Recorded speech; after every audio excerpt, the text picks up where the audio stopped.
instalando Linux no PlayStation 2. Transforme seu antigo console num computador. Introdução. O PlayStation marca registrada 2 é um dos consoles mais bem-sucedidos da história. Tão icônico que foi tema de nosso post, aqui sobre o poder de fogo dos consoles comparado com computadores gamers. E hoje mostro como funciona a instalação do Linux no PlayStation 2 Fat, ou a execução do Live DVD se for um PlayStation 2 Slim. 2. Senta que lá vem história. Em 2002 a Sony lançou um kit disponibilizado para PlayStation 2, ao custo de US cifrão 199.00, que continha um disco rígido de 40 GB, teclado, mouse, adaptador VGA, adaptador de rede, Ethernet, e uma distribuição Linux, dando assim a possibilidade de transformar o PlayStation 2 num computador rodando em cima de um software livre.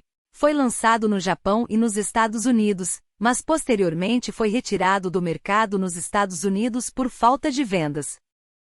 Kit Linux para PlayStation 2. A ideia, apesar de um fracasso entre a massa gamer e entusiasta, chamou a atenção de cientistas como os pesquisadores do National Center for Supercomputing Applications, NCSA, Estados Unidos, que criaram um cluster unindo 70 consoles PlayStation 2 e criando assim um supercomputador.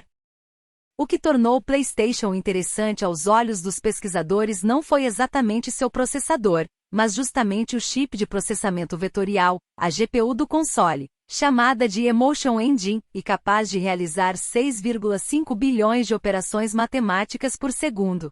Os cientistas decidiram então utilizar esse poderio computacional em aplicações científicas. O Linux Kit para PlayStation 2 possibilita uma alteração radical da finalidade para a qual o console foi inicialmente projetado. O kit dá ao programador acesso direto às unidades de processamento vetorial do console, além de fornecer um ambiente de desenvolvimento e trabalho que contém todas as ferramentas tradicionais de outras distribuições Linux. Isto permite que as unidades vetoriais possam ser usadas para tarefas de computação intensivas em cálculos e não apenas para cálculo de gráficos, tal qual vemos hoje quando GPUs são usadas para minerar Bitcoin por serem mais rápidas que CPUs. Há um custo total de $50 mil, uma pechincha quando se trata de supercomputadores. O sistema já foi capaz de executar 500 trilhão de operações por segundo. E não se trata de algo mágico. Tudo que os cientistas tiveram que fazer em termos de hardware foi conectar os equipamentos, utilizando um switch de alta velocidade. O pesquisador Craig Steffen, ao falar sobre as dificuldades da construção do cluster, brinca: levou um bocado de tempo porque tivemos que abrir todas as caixas e tirá-los dos protetores plásticos. Algumas das ferramentas comumente encontradas nos clusters de alto desempenho tradicionais foram adicionadas ao sistema, incluindo a MPI, Message Path Interface, que permite que os consoles individuais comuniquem-se uns com os outros e executem aplicações simultaneamente em todas as máquinas. Estão também disponíveis o PBS, Portable Byte System, e o MAUI Cedular, que gerencia tarefas em sistemas cluster. 2.3 PlayStation 3. Ainda falando em consoles e Linux, tentativa semelhante ocorreu à época do lançamento do PlayStation 3 Fat, que suportava o Ubuntu 9.04. Mas após uma polêmica atualização de firmware, o PS3 deixou de suportar Linux com a justificativa da Sony de que isso evitaria a pirataria. A Força Aérea dos Estados Unidos e a Unicamp em Campinas, SP, são alguns exemplos de instituições que utilizaram consoles PS3 para desenvolver supercomputadores baratos. Supercomputador feito com 1.500 PlayStations 3 da Força Aérea dos Estados Unidos. A Universidade Tecnológica de Eindhoven, TU, e também entrou na brincadeira e desenvolveu seu próprio cluster com 200 unidades do PS3, um de seus feitos foi quebrar uma RAID MD5. Ter um sistema Linux num console de videogame não é novidade. Pena que a Sony não quis levar a ideia adiante no PS2, no PS3 ou mesmo no PS4. Seria uma grande oportunidade para entusiastas e programadores. Mas o sonho, em termos, não deixou de existir. Quem ainda possuir um PS2 Fat destravado, uma Expansion B e um HDD-ID, poderá instalar o Linux. 3. Requisitos e informações. Seu console deve ser destravado, desbloqueado. Não importa se está com ou sem mod chip. O PlayStation 2 que suporta nativamente o sistema é o FAT. Porém ele não tem rede Ethernet a menos que você utilize uma Expansion Bay, facilmente vendida no Mercado Livre e que adiciona também uma entrada ID para HDD. No PS2 Slim o Linux só abre via Live DVD. Nem perca tempo tentando via HDD externo, a porta USB é 1.0 e é mais lenta que a leitura de um DVD. Expansion Bay do PlayStation 2 FAT. Adiciona modem com conexão à internet e slot para disco rígido ID. Você deve ter um memory card vazio para gravar os arquivos necessários, seja para o PS2 FAT ou Slim. Se for usar um PS2 Slim, tenha um pendrive em mãos para poder gravar arquivos nele. Devido à ausência de um disco rígido, o Live DVD não tem persistência e todas as alterações serão perdidas caso você reinicie o console. Se for usar um PS2 FAT, tenha um disco rígido ID de 40 ou 60 GB, plug na Expansion Bay. Ele funcionará à internet mesmo sem HDD. Basta ter a Expansion Bay devidamente parafusada atrás. Tenha em mãos teclado e mouse. Pode deixá-los plugados no PS2. 3.1 Você precisará dos seguintes arquivos. Live DVD do Linux Black Rhino 1.0 baseado em Debian. Clique aqui. Grave um DVD com essa imagem de disco. Ter o ULAW Shell no memory card ou via Live CD, ou tenha outro gestor de arquivos que permita iniciar arquivos.f no seu PS2. Para esta parte recomendo a leitura deste outro tutorial. O ULAW Shell é um gerenciador de arquivos que permite, por exemplo, executar o mbrowsing.f, copiar arquivos do memory card pro pendrive e vice-versa, etc. E ele permite que você inicie o Linux pelo Live DVD. Portanto, ele é muito importante. Baixe o kernel Loader 3.0 e coloque-o na raiz do memory card. Ele é basicamente um arquivo .f pequeno que compõe o Linux e dará o pré-início no sistema. Pode ficar junto dos arquivos do ULaunch e ou do Free Memory Card Boot, fica a gosto do usuário. Apenas lembre-se de onde o colocou. Download clicando aqui. 4. Iniciando de maneira simples e direta. Tenha o ULAW Shell pronto com o kernel Loader 3.0.f no seu memory card. Ao iniciar o console, coloque o DVD do Linux recém-gravado e abra o ULAW Shell. Pelo ULAW Shell, navegue até CDFS, seu DVD, e dê bolinha no arquivo cloader.f. O kernel Loader pode vir em diversas versões, as mais recentes são 2.7 e 3.0. O bootloader do Linux de PlayStation 2 deve iniciar agora. Se você chegou até aqui, está tudo certo. Agora vem uma parte chatinha. Para o boot apropriado do sistema no seu console, você vai ter que navegar até alguns menus e fazer algumas configurações. Se essa tela surgir com Booting in 3 seconds, pressione X uma vez para ir ao menu principal deste bootloader. Tal qual todo sistema Linux, você precisa de um kernel Linux e uma memória RAM initred. Você vai conseguir os dois da seguinte maneira. OBS, se o cloader.f for o 3.0, você deve descer até Advanced Options para ver o menu da imagem. Vá até Select Kernel. 2. Navegue até CD DVD embaixo. 3. Clique na pasta boot. 4. Selecione o arquivo Linux como na próxima imagem. Confirme com X. Agora vá até o menu Select Randis. 2. Repita o caminho até boot e selecione Nitred. Agora atento. Vá em Configuration menu, apenas desça e encontre essa entrada. Se seu PS2 for o FAT, dê X deixando a verde.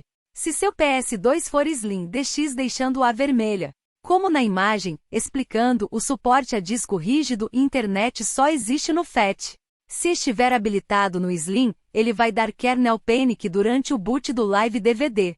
Suba aos menus e volte ao primeiro menu. Dentro de Configuration menu existe um menu que grava os dados no memory card. Assim você não precisa repetir isso tudo sempre que iniciar o sistema. Após salvar, dê X em Boot Current Config se seguiu tudo à risca, selecionou a imagem de RAM e o kernel, e desativou o módulo de internet se estiver usando um PS2 Slim. O sistema vai começar a carregar agora. Caso surjam dúvidas ou erros desconhecidos, existem mais detalhes neste tutorial, de onde baseei a criação deste post. 4.1 Instalando o sistema no HDD do PS2 FAT. Se estiver usando o PS2 FAT com disco rígido, poderá instalar o sistema a partir do Live DVD.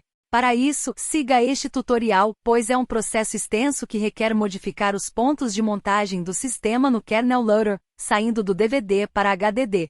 O referido tutorial ensina como instalar por uma .ISO do DVD presente direto de um pendrive. Não ensinei isso no tutorial porque o USB do PS2 é 1.1 e é muito lento, e o Live DVD possui melhor suporte de boot. 5. Discos oficiais da Sony. Somente para usuários do PS2 FAT. Os famigerados discos do Linux, originalmente desenvolvidos pela Sony, se perderam há muitos anos. Mas consegui encontrá-los recentemente e o download se encontra aqui. Não é pirataria, pois é software livre e abandonware. A Sony não dá suporte a esse sistema há mais de 2 décadas. São 2 DVDs, o primeiro instala o sistema e o segundo configura e serve como disco de recuperação. Caso deseje baixar em 39 partes, para quem tem internet lenta, clique aqui. Caso deseje baixar os 2 arquivos .ISOs diretamente, clique aqui. Por ser oficialmente suportado, basta gravar as ISOs em DVD1 e o DVD2 e iniciar o DVD1 no seu PS2 FAT com o disco rígido e a Expansion Bay devidamente instalados. Aparentemente não requer que o PS2 FAT seja destravado. Detalhe: o sistema original da Sony tinha uma grave incompatibilidade por exigir que a TV usada fosse com suporte a Sync-on Green. Esse suporte é raro e, caso ausente, deixa a imagem da TV estourada, muitas vezes na cor rosa. A maioria das TVs atuais não suportam Sync-on Green. Esteja avisado. Não cheguei a testar o sistema oficial da Sony, apenas o fork Black Rhino do qual abordo mais abaixo. Mas garanto que as .ISOs funcionam adequadamente, não estão corrompidas pois consegui abri-las no PS2 Slim, portanto não darei mais detalhes sobre ele aqui. 6. Executando o Live DVD Black Rhino 1.0. Muito bem, você passou por todo o sofrimento e conseguiu iniciar seu sistema Linux no PlayStation 2. E mesmo que não o tenha conseguido, mostro um pouco do que encontrará nele. O hardware do PS2 é curiosamente poderoso para a época, mas fraco para os dias atuais. Ele vinha com 32 MB de RAM, 4 MB de VRAM e CPU de 300 MHz. Instalando o sistema num HDD, você poderá configurar 2 GB de swap permitindo rodar aplicações mais pesadas. Lembre-se que também será extremamente lento. O usuário padrão se chama ADENTENDENTE, a interface gráfica é o Fluxbox. Possui compilador GCC, falarei mais dele, Bash, Xterm, entre outros inúmeros pacotes curiosamente familiares, como SSH, DD, etc. Rodando sob o kernel Linux 2 de abril de 17, o hardware é a arquitetura MIPS. Quadrado abre o menu. X seleciona o que pretende abrir. Login do usuário padrão é automático. O usuário root é acessado digitando apenas SU no Xterm. O usuário convidado é guest, login remoto pelo SSHE. SSH-guest@IP do PS2. Verifique o IP dele através de outro PC, dando um sudo arpscan local net num PC dentro da sua rede local, ou dando ifconfig no Xterm do PS2. Senha guest. Digitando SU você acessa root remotamente. OBS. O PS2 não possui firewall nativa e sua segurança geral é muito baixa. Utilize-o para tarefas simples que não requerem alta segurança de dados, pois ele é facilmente hackeável, acessível remotamente. O sistema possui diversos programas nativos como editor de imagens GIMP, os browsers Gilo e Firefox, Pidgin, etc. Não abra o Firefox. Mesmo no FAT com sistema instalado no disco rígido, ele é extremamente pesado e lento, vai congelar o sistema. O Gilo Browser é leve e rápido. Gilo Browser abrindo este site no PS2 FAT. Gerenciador de arquivos Pathfinder do sistema. Editor de textos Nano. Comando top exibindo os processos em execução, nota-se que são poucos. Listagem dos daemons em execução. Init é o gestor de daemons do sistema. Lista de binários nativos do sistema em bin. Lista de binários nativos do sistema em SYN. 7. Compilação. O sistema possui o compilador GCC e permite que você compile programas para ele. O problema é que é difícil encontrar pacotes simplórios que não possuem muitas dependências para compilar. Nos testes que fiz, compilei com sucesso o pacote Netcat, ausente no sistema. O Netcat é pequeno canivete suíço em redes que caiu em desuso com os anos, possui poucos pacotes e poucas dependências. Netcat compilado bem-sucedido. Você também pode compilar seus programas em C dentro do PlayStation 2. Basta enviar o arquivo via pendrive, explorá-lo com o gerenciador de arquivos, estará em DevMNT ou DevMedia, e compilar com o GCC. 8. Conclusão. Com certeza executar Linux num PlayStation 2 estará longe de ter bom desempenho, mas a presença das principais ferramentas clássicas do BusyBox e do GNU torna-o interessante. Poder compilar algo para a arquitetura MIPS usando o GCC ou mesmo editar textos, dar comandos remotos a qualquer PC pelo SSH, navegar na internet mesmo que basicamente já que o browser não possui um bom suporte a HTML5. São possibilidades que tornam o Black Rhino um sistema para PS2 que deixam o console mais interessante nesse aspecto. Se inscrevam-se no canal NitroTube Casa dos Leléus. Valeu! Falou e fui.